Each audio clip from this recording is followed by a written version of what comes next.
అందరికీ నమస్కారం, నేను మీ ఐశ్వర్య రాజేష్. హలో అందరికీ నమస్కారం, నేను మీ రుతిక నాయక్.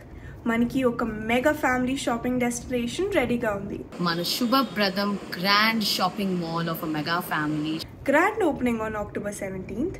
కుంటకాల్లో నేను వస్తున్నాను, మీరు రండి. ఓపెనింగ్ ఆఫర్స్, సర్ప్రైజెస్ చాలా వెయిట్ చేస్తున్నాయి. So what are you guys waiting for? రండి, మనం అందరం కలిసి షాపింగ్ చేద్దాం. Subhapradam mega shopping mall, family first. See you all there. Bye. BCJSE की रियासती लीडर वडेरा संगम के कौमी सदर पी श्रीधर ने अपील की है कि कल BCJSE की जानिब से दिए गए बंद को मुकम्मल तौर पर कामयाब बनाया जाए। उन्होंने कहा कि BC बिरादरी को अपने हुकूक हासिल करने के लिए मुत्तहिद होना होगा। बांसवाड़ा में मुनक्किदा BCJSE इजलास में उन्होंने मुतालबा किया कि रियासत की 60% आबादी वाले BC तबके को 42% रिजर्वेशन दिया जाए। उन्होंने याद दिलाया कि जब 9% आबादी वाले आला तबकात को 10% रिजर्वेशन दिया गया तो BC ने एतराज़ नहीं किया था। उन्होंने तालीम, रोजगार और सियासत के शोबों में BC के लिए रिजर्वेशन को लाजमी करार दिया।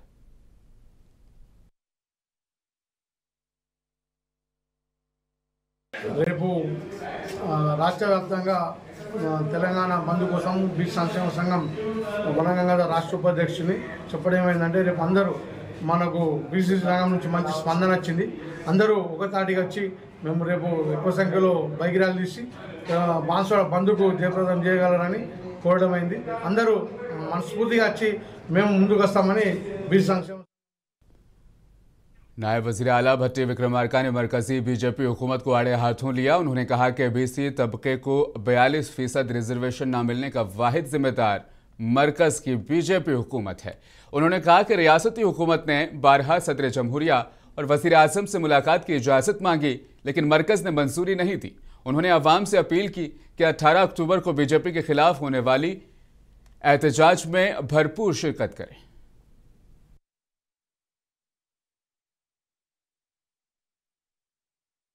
భారతీయ జనతా పార్టీ కేంద్ర ప్రభుత్వం మోడీ గారి నాయకత్వంలో బిల్లుకు అడ్డుపడి ఈ రాష్ట్రంలో ఉన్నటువంటి ఓబీసీలకు ఆగవాగం చేస్తున్నటువంటి ఈ పరిస్థితుల్లో వాళ్ళకి వ్యతిరేకంగా ఉన్నటువంటి బీజేపీ నిర్ణయానికి వ్యతిరేకంగా ఉన్నటువంటి అందరూ రేపొద్దున బంద్లో పాల్గొనవలసిందిగా కూడా విజ్ఞప్తి చేస్తా ఉన్నాం. నేను అడుగుతా ఉన్నాను, బీజేపీ రాష్ట్ర అధ్యక్షుల వారిని, అట్లాగే బీజేపీకి సంబంధించిన ఈ రాష్ట్రం నుంచి ప్రాతినిధ్య వ్యవస్థలో ఇద్దరు కేంద్ర మంత్రులు, రాష్ట్ర అధ్యక్షులు రామచంద్రరావు గారిని, కిషన్ రెడ్డి గారిని, సంజయ్ గారిని అందరినీ అడుగుతా ఉన్నాను, ఎందుకు మీరు ఓబీసీలకు సంబంధించిన బిల్లు తెలంగాణ రాష్ట్ర శాసనసభలో ఏకగ్రీవంగా ఆమోదం తెలియజేస్తే మీరు ప్రధానమంత్రి గారు కూర్చొని ఈ బిల్లుని పార్లమెంట్లో పెట్టించి మీరు ఎందుకు పాస్ చేయించకుండా అడ్డుపడతా ఉన్నారు? మీరు అడ్డుపడుతున్నటువంటి వైనం ఈరోజు రాష్ట్రంలో ఉన్న ఓబీసీల గుండె కోతగా మారింది.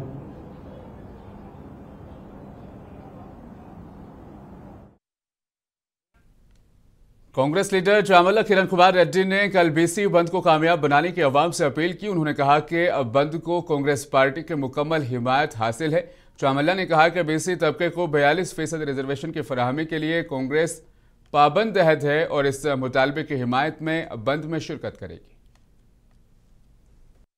कांग्रेस पार्टी संपूर्ण BC बंद रेपु जरगनुन्नटुवंटि BC बंद की కాంగ్రెస్ పార్టీ సంపూర్ణ మద్దతు.